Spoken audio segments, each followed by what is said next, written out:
AIMIM के सदर barrister Asaduddin Owaisi साहब की हिदायत पर आज एआईएमआईएम कारवान के एमएलए कौसर मोहिउद्दीन साहब ने शाह हातिम तालाब आउटलेट का मुआयना किया, जिससे झील के अखराज की निगरानी की जा रही है ताकि इसके आउटलेट से बरवक्त पानी के अखराज को यकीनी बनाया जा सके। एमएलए साहब ने मुतालिका अहदेदार के साथ बात की और तमाम वाटर लॉगिंग पॉइंट्स को साफ करने और बारिश के पानी के मुफ्त बहाव के लिए मलबा हटाने की हिदायत दी। इस मुआयने के दौरान एमएलए साहब के साथ जीएचएमसी डेप्यूटी ई रामकृष्णा और एआईएमआईएम पार्टी के कॉरपोरेटर हारून फरहान साहब और एआईएमआईएम प्राइमरी यूनिट के सदर और सरगर्म कारकुनान मौजूद थे। आइए नाज़रीन, देखिए हमारे नुमाइंदे रहमत खान की रिपोर्ट।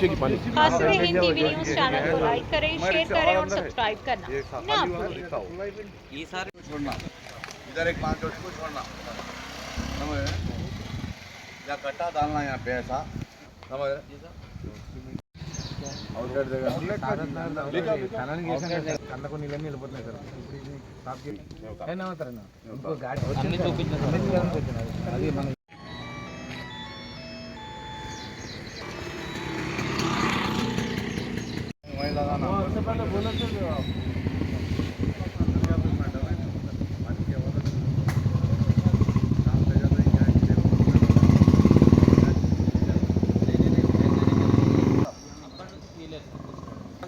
ఇది మొత్తం క్లియర్ అయింది నిన్న. అయితే ఈ రోజు వాళ్ళకి రైతు బంధు రాలేదు.